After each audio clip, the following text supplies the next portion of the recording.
every day. Keep making a great day. Okay, here we go. We are at the Mishnah. There we go. Okay, talking about slaughtering and bringing sacrifices up outside the temple. One is liable for kares. So we had a machlokas yesterday, the first opinion and Rabbi Shimon about slaughtering and bringing up outside, or even slaughtering inside and bringing up outside. So Rabbi Shimon said that slaughtering outside and bringing up outside is not going to be liable for kares. The rabbis asked him, "What do you mean?" But so then even someone who slaughters inside and brings it out and offers it up, that should also not be chayav kares. And now everyone agrees that you're chayav kares. So that was that. So another debate between these two. Hatame sha'achol bein kodesh, tame bein kodesh tar chayav. So one who's impure, who eats something of holiness, whether the holy food is impure or whether it is pure, since he is impure, he's chayav, he's liable. Rabbi Yossi Aglili Omer, depends. Tamei she'achal tar chayav, impure person who eats holy food that's pure, he's liable. But tamei she'achal tamei pater. But someone who's tamei, who eats something which is tamei, he's going to be exempt. Why? Shelo achal ella davar tamei, because he only ate something which is impure. Oh, which is impure. So that's what he said. Now, they said back to him, once again, same kind of thing. You want to tell me that someone who's impure, who eats pure food, is going to be liable, but someone who's impure and has impure food is not going to be liable. But every time you eat impure food, you touch it, and it becomes impure, and then you eat it.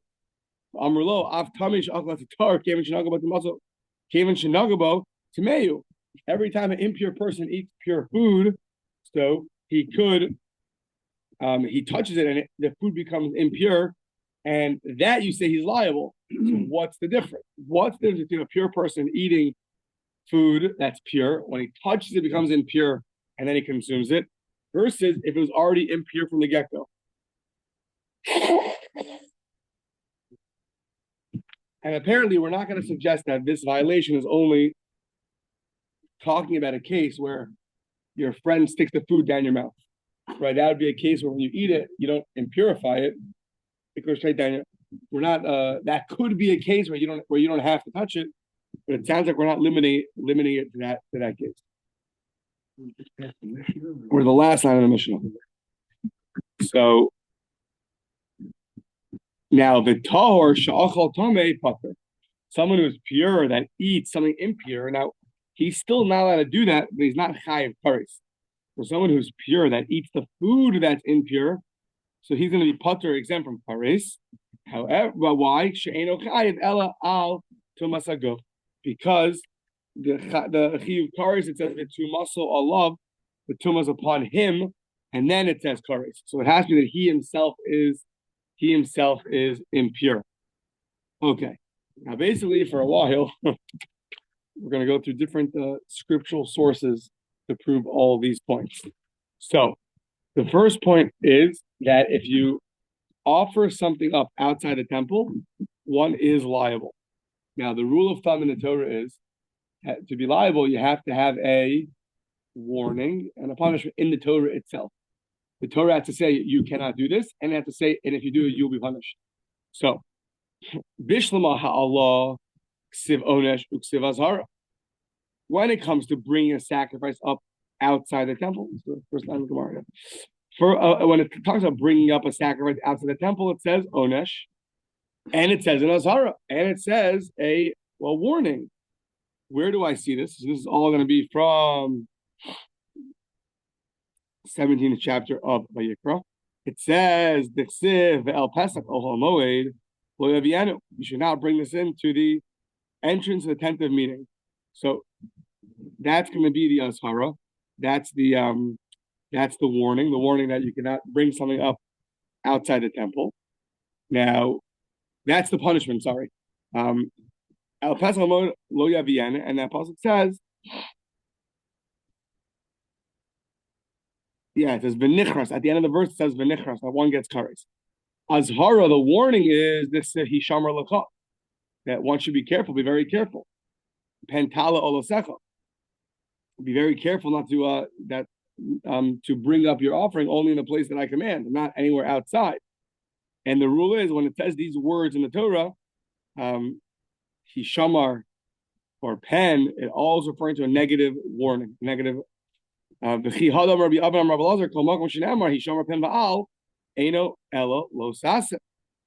it says these words, hishamer, be careful, or pen less, or ba'al don't, those three words are the same as saying do not do. Those three words refer to do not do. So in this case, it's saying be careful, be very careful. You only slaughter the ola where I tell you, or so they only bring up the ola where I tell you. So hishamar, that's the same as saying do not bring it up anywhere that I don't tell you. So that's the warning. So you have a warning, a punishment, and a warning for the bringing up of a sacrifice outside the temple. That's all by bringing it up. What about by shrita?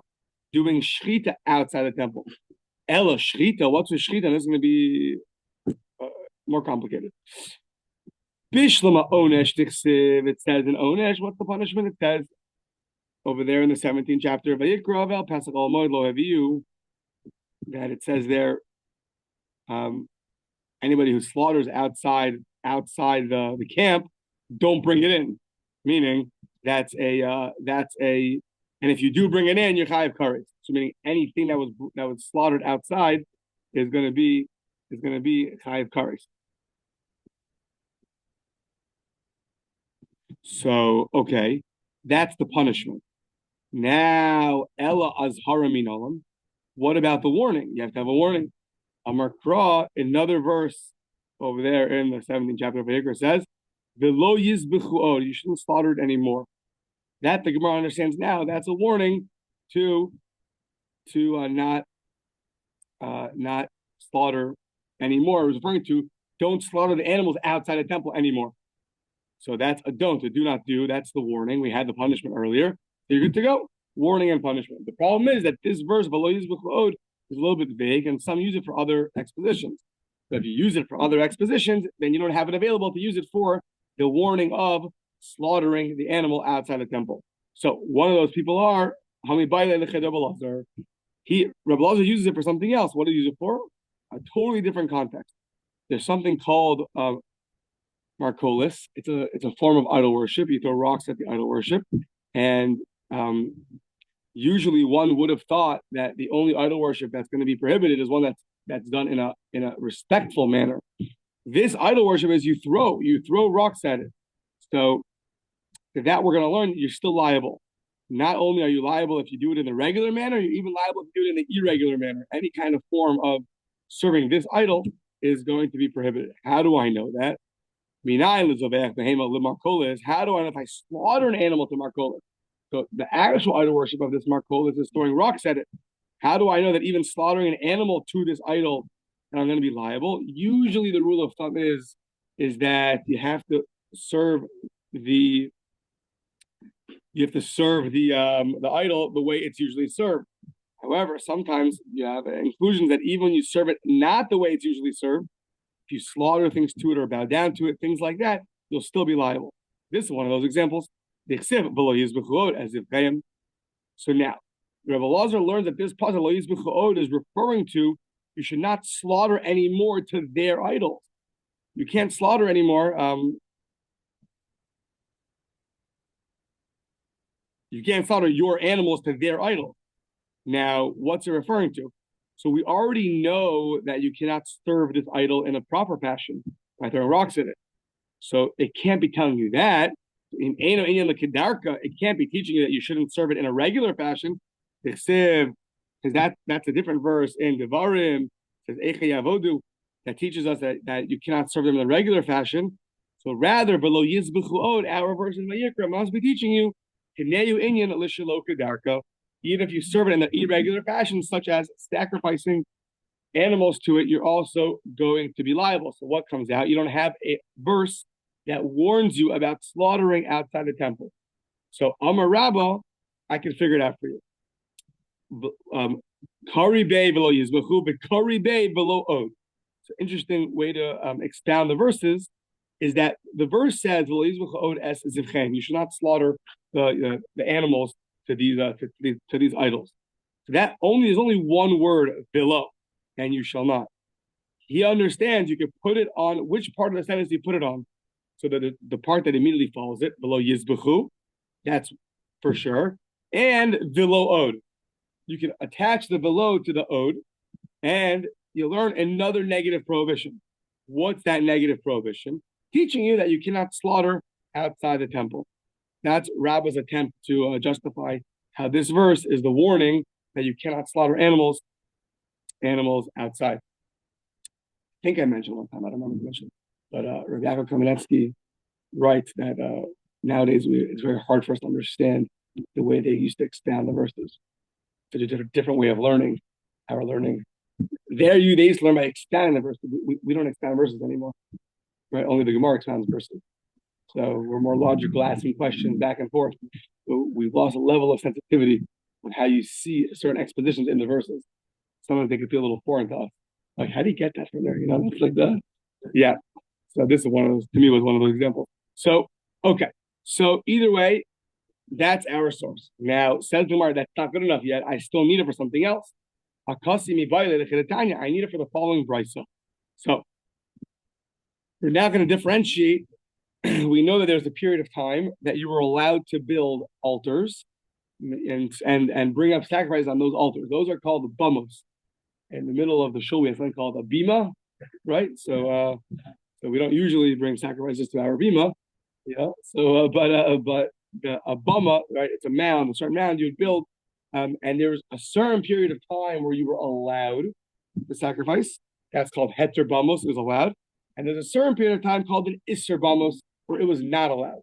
So, ad kanhu midaber bekachim sorry sheikh dishan bishas isser bamos. Right now, we've only been talking about sacrifices that were sanctified at the time where it was prohibited to bring up sacrifices on the bamos. Therefore, if you slaughter it outside the temple, you're in trouble. However, those sacrifices, right now, we were just talking about sacrifices that were sanctified and brought up at a time where it was prohibited to bring up on these mounds, on these bamos. However, Shaharei, turning the page, Shaharei Onshin Amr. It says their punishment. What does it say? It says there you shouldn't bring these things into the tent of meeting, and if you'll get kares. Azhara, what's the warning? The city that you should be very careful not to only do the olas, sacrifice them where I tell you. However, at that point in the Torah, that was only this brisa is learning that after that verse, now we switch to what? Mikan ve'elech. Going forward, it's bizvachim. We're talking about now sacrifices shehidishan b'shas heter bamos that were sanctified at the time where it was permitted to bring animals on these mounds. So what happens if you sanctify the animal at a time where you were allowed to bring it on the mound, but you actually brought it, the krivan b'shas iser bamos, but it was brought at a time where it was prohibited to sacrifice the animals to the mounds. Now, and at that point, those animals that were sanctified were slaughtered outside, and they were brought outside, but they were brought up as offerings at a time where it was prohibited to bring offerings up outside. So this case sounds like it needs its own exposition because the sanctification took place where you were allowed to bring the sacrifice. So maybe you would say, since it was sanctified at a time where it was allowed to bring them up on the mounds, that's going to be much more lenient. Up until now, we're talking about where it was prohibited to bring up on the mounds. That for sure you can't slaughter outside the temple. But maybe you would have thought that things that were done at a time where it was permitted and later prohibited, that's still going to be not allowed. So that we say, Shenemar Lemana Shir the Krivan B'Shatz Isra Bamos, Shenemar Lemana Shir Aviu B'nei Yisrael, Et Zivcheim Asher Zovchim. So this verse sounds like you're bringing up those sacrifices that were already sanctified. Zbachim shehitartila kvar al pnei asada. Sorry, zbachim shehitartila kvar. So this verse is referring to certain sacrifices that were already sanctified at a time that it was permitted, but now it's no longer permitted, and now you slaughter and brought it up outside the temple mount. So that's going to be prohibited. So we need this verse. This is why we brought this verse to teach you that. Not yet. Sorry. This verse teaches you that animals that even they were sanctified at a time where it was permitted to bring animals, but if now it's prohibited and you slaughter and bring it up outside the temple mount, you'll still violate the prohibition. I think get kares. Then the brisa continues. It says there al pnei hasada, you slaughter them on the face of the field, meaning outside the temple. Lomer loch b'shas isser bamos. So and now you slaughtered it outside of you slaughtered it at a time where it was prohibited. So this verse implies that it was sanctified already at a time where it was permitted to be brought outside the temple mount, but it was actually slaughtered and brought up at a time where it was prohibited. So that's coming to teach you, Lomer Loch, Hazovech B'Shas Isra Bamos, one who slaughters it at a time where it's prohibited. It's called Isra Bamos, it's prohibited to bring up animals on the mount. Mala Alav Akasov, Kilu Hikriv Al Pnei Asada. We view it as if you slaughtered it right in an open field, meaning that that's the same thing as slaughtering outside a temple, even though it was sanctified at a time where it was permitted, but if it's slaughtered at a time that's prohibited, it's still going to be prohibited. What is that? I was thinking that. Yeah. Maybe we'll see more. Yeah. Good question. Yeah, I was saying the same thing. The Hevium La Hashem, and you should bring these sacrifices to Hashem. So Zu mitzvahs asay. Okay, the sacrifices that were sanctified, you should bring them to Hashem. That's a positive commandment. Okay. Lo saseh minayin. What's the negative commandment? Of these sacrifices that were brought up, they were sanctified at a time that it was permitted, but brought at a time that's prohibited. What's that verse? Our verse. Below yizbechu od, and that's why we brought this. That below you should not sacrifice them anymore. What's the anymore? Up until a certain point, it was permitted to sacrifice these sacrifices outside the temple, but now you should stop doing what you're doing. You should no longer sacrifice them outside the temple. That's prohibited. But that's specifically used for this case. So we're going to come back to so that according to this brisa, we already used it. So how do we know? In a regular case, that there is a negative prohibition to sacrifice it outside. This verse can't be the verse. This is used for a specific case where it was sanctified at a time it was permitted and brought at a time that's prohibited. So, yeah, okay. Yachol yehei anish kares.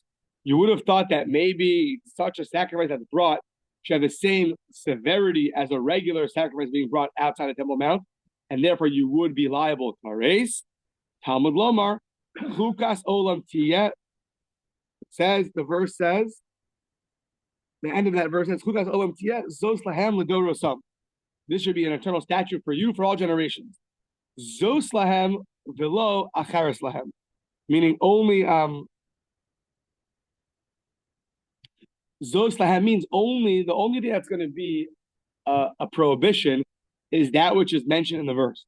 What was mentioned in the verse? We just said a positive commandment to bring up the sacrifice and a negative commandment to bring it up outside the temple. So Zos means only these are the restrictions that come along with this kind of sacrifice and not anything else. What's anything else? A violation of kares. So Zos tells you you have a positive mitzvah to bring up these sacrifices at a time where even You sanctified it when it was permitted to bring outside the temple. Now it's prohibited.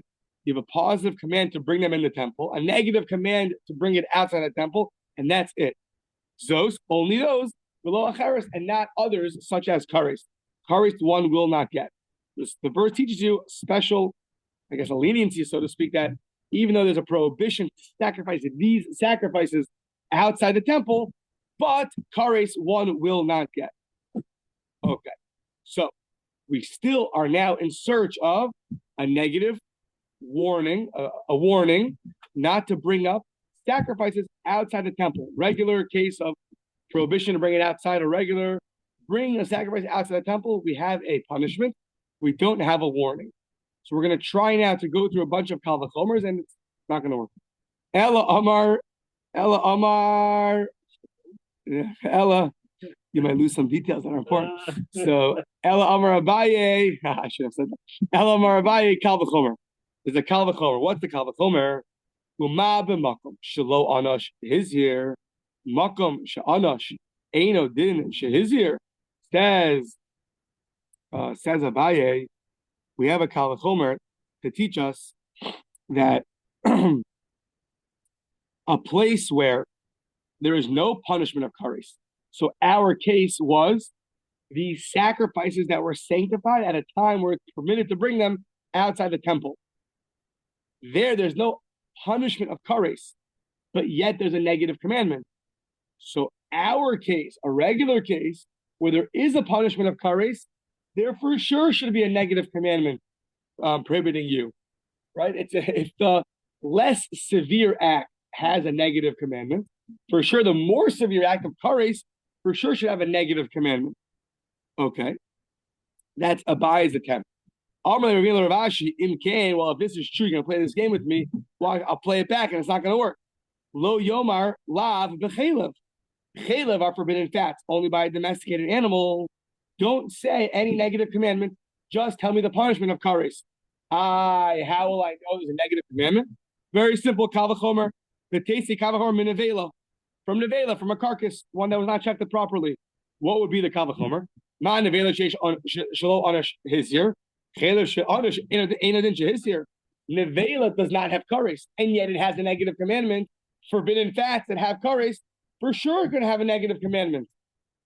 So, and yet we don't say that. We have a special verse telling you a negative commandment by chelev. So Ravina is asking, I don't understand. According to you, Abaye, I can do this for chelev, and yet we don't. So I'm showing you that you can't do it by bringing up the sacrifices either. So now, also coming to Rava, Amar Leiman Nevela Nami Lo Asya. Yeah, really, you could have a kal v'chomer, but just this is a bad example. Chelev and nevela is not going to work. Why? Whenever you have a kal v'chomer, you could always, as long as you have a rebuttal, you could reject the logic. So we're going to reject it. If I found you a stringency in nevela that chelev doesn't have, so then we're going to knock out the kal v'chomer. Maybe nevela is so stringent, and therefore there's negative commandment, but chelev doesn't have that stringency, so who says it should carry the same negative commandment? What is that stringency? Nevela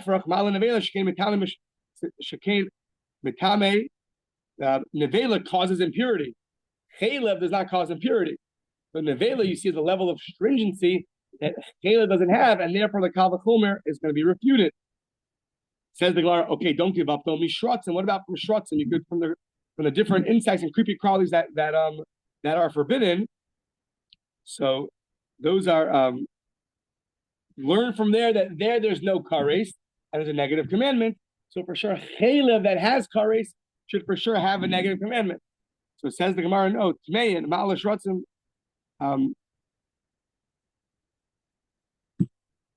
Shrutzim tmei. Learn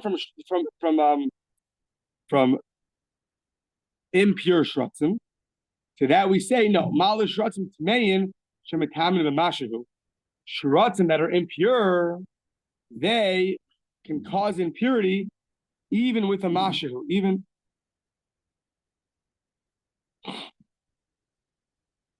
they can cause impurity even with the smallest amount, even a small little lentil. And as opposed to chelev, the prohibition of chelev is only with a kazayas. So you can't learn from shrutzim because shratzim are at least the sorry, not the impure, the non-kosher shratzim, the non-kosher, the 8 non-kosher creepy crawlies. So they are very stringent because they are prohibited even with a masha. You eating them is prohibited even in the smallest amount, the kadasha. So we wanted to learn from shratzim that look, they're prohibited and they don't have kares. For sure, chaylev should have the same prohibition, and it does have kares. We say no, but they're very strict. Their stringency is that a much smaller amount is prohibited, even like a lentil, as opposed to a piece of chaylev, which is an olive's worth. Says the Gemara, okay, how about mishratzim tahorim? So shratzim tahorim, what about, you can learn from them. So we say no, ma'ala shratzim tahorim she'isurim b'mashahu. They 1 second.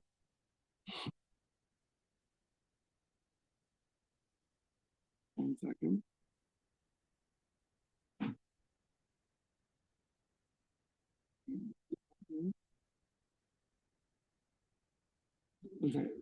Actually, for a second. Sorry.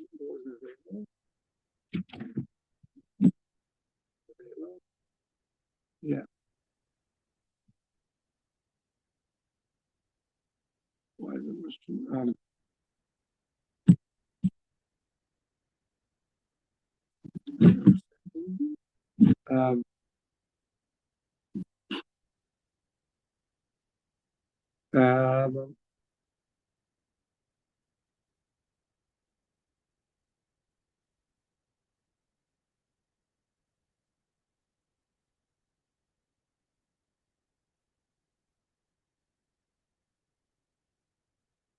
okay, I had a question. Okay, fine. So the these shratzim that are impure, the non-kosher shratzim, they transmitted tuma on a very small amount, even on like a lentil, even on a bean. Chaylev, consumption of chaylev is much more stringent. We tried. Okay, how about the shratzim that are going to be kosher? We say no. Those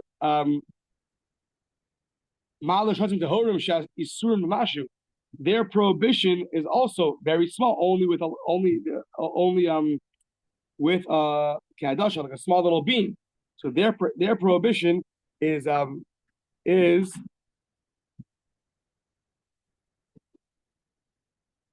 a frog. Let's say Rashi says a frog, something like that. So they're eating them is going to be with an adasha, with a bean. It's going to be much smaller than a chaylev, which is a kazayis. Okay. So now, what about me orla v'kilai karim? Orla, right? You can't eat the fruit tree for the first 3 years, and kilai karim, you have forbidden mixture in your vineyard. You graft your vine with something else. That's prohibited. So learn from there. There's no kares, but there is a negative prohibition.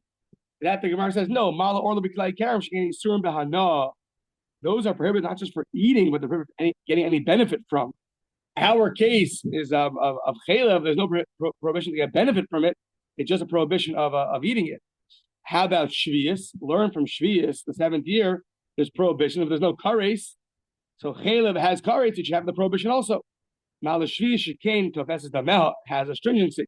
When you sell produce of shvius, which you're not supposed to, the money that's used, or when you buy produce from shvius, that money that's used also takes on the sanctity of shvius. If I buy chaylev, so the money that's used does not take on the prohibition of chaylev. That's a stringency by shvius. Okay. Mi truma. How about from truma? It has a negative prohibition, but no kares. No, but shekain lo huter michlala. There, truma is stringent. It has no permissibility. When truma is usher, it's usher to all the Yisraelim. It's usher to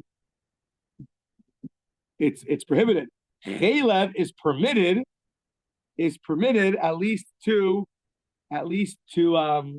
by a wild animal. By a chaya, there's no permission of chaylev. He lives only by a domesticated animal. So truma is more stringent.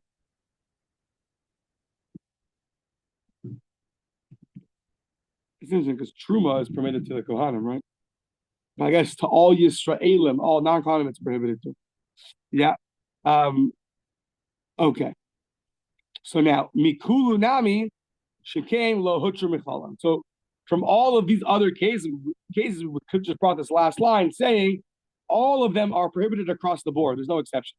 Chelev, it's permitted by wild animals, only prohibited by domesticated animals.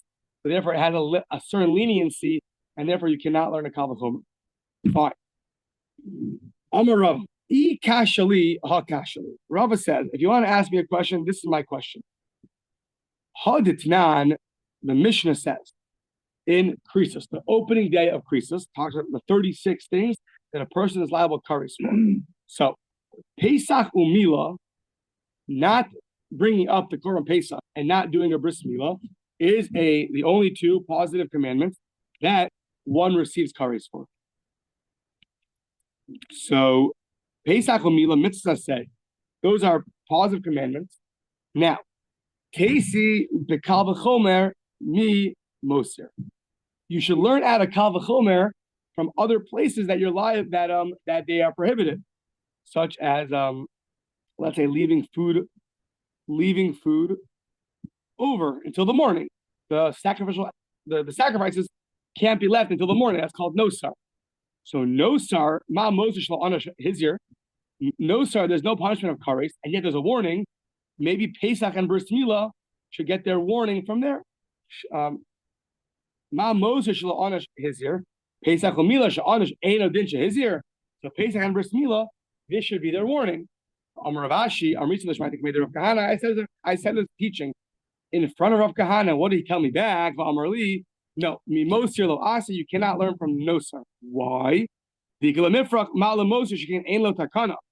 Nosar, there's no fixing it. Once it's been left overnight, that's it. It's done. Tomar by Pesach and Bris Milah, there is a way to fix it. Bring the offering. Do the Bris Milah. So therefore you can't learn such a stringent thing like Nosar, which has no ability to fix it, to Pesach and Bris Milah, which do. Now, on this whole assumption that was originally suggested by Abaye, that you can learn a kal v'chomer, that you can learn a kal v'chomer from the sacrifices that were sanctified at a time where it was permitted to bring them, and then sacrifice at a time where it was prohibited. There's no kares, but there's still a warning. Therefore, for our case also, that should be the warning. In that whole suggestion, there's one problem. We have a general rule, that we don't usually derive warnings from logic. Negative prohibitions in the Torah have to be stated explicitly. You cannot learn that from logic, from a kal v'chomer. Says the Gemara, there's two opinions. Can you derive punishments, different punishments, through kal v'chomers? There's two opinions. But everyone agrees you can't derive a warning through logic. So therefore, we're rejecting this idea that you can learn out the negative prohibition of bringing up a sacrifice outside the temple through the form of a kal v'chomer. That's not going to work. Okay. Ela kid Rabbi Yochanan, another verse. Namar Asya hava hava. Malahala lo onosh ela imkain hizir. Akan lo onosh ela imkain hizir. So Rabbi Yochanan says we're going to have a gzera shava.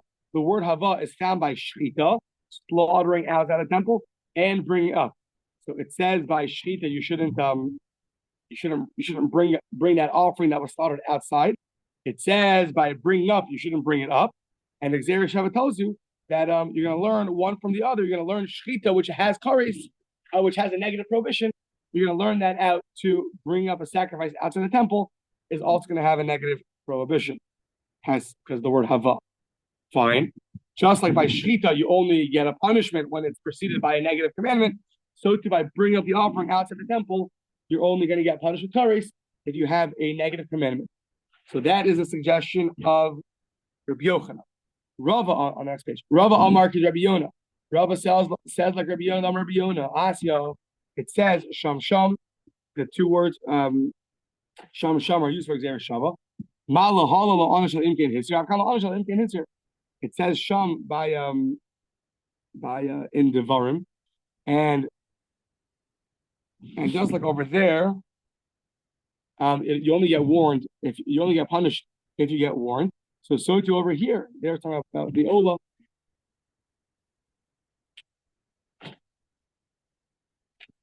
they bring up the Ola in its place. So there, you only get punished if you get warned. So too here, you're only going to get punished if you get warned. So that's Rava's Gzeira Shava of Sham from the Ola. Now, fine. So either Rabbi Yochanan's Gzeira Shava or Rava's Gzeira Shava. Fine. So now, Eshkechan Mukterei Pnim Shehelan B'chutz, but Mukterei Chutz Shehelan B'chutz Minai. So we found a case where you're going to do the let's say you do the service of the offering inside the temple, and then you're going to bring it up outside the temple. That we have. What about Mukterei Chutz Shehelan B'chutz? What about where you did all the services outside the temple and you bring it up outside the temple? Where is the source of that? Minayin Amar Kahana Amar Kra. Here, this is in also that 17th chapter of Vayikra. It says Va'alehem Tomar. So now it's juxtaposed next to the verse that we were talking about before. That verse it says V'lo yizbechu od zebchim. They shouldn't offer any more of these sacrifices. The next word is Va'alehem. So Va'alehem Tomar, which is Rashi points out. This is the beginning of the parsha of bringing up, and it's right next to the parsha of slaughtering outside the temple. So Al Hasmuchim, Va'alehem Tomar, Al Hasmuchim, meaning it's right next to that which was just mentioned. So you're going to learn one from the other. Yeah. Now the exposition here is the word Va'alehem is really spelled with an aleph. If you look, it's spelled with an aleph. It really means to them. Va'alehem Torah, you should say to them. The Gemara now expounds as long as the aleph and the ayin could be interchangeable. So the ayin would be upon them, on them, meaning on what we were just talking about. We're going to continue. So those prohibitions that applied to slaughtering outside are also going to apply on them, the aleim, about bringing up outside. To that, Maskef Lo Rava Miksev Va'aleim, the Elehem Ksiv. It doesn't say on them, it says to them. So therefore he rejects that suggestion. Okay, we'll stop here.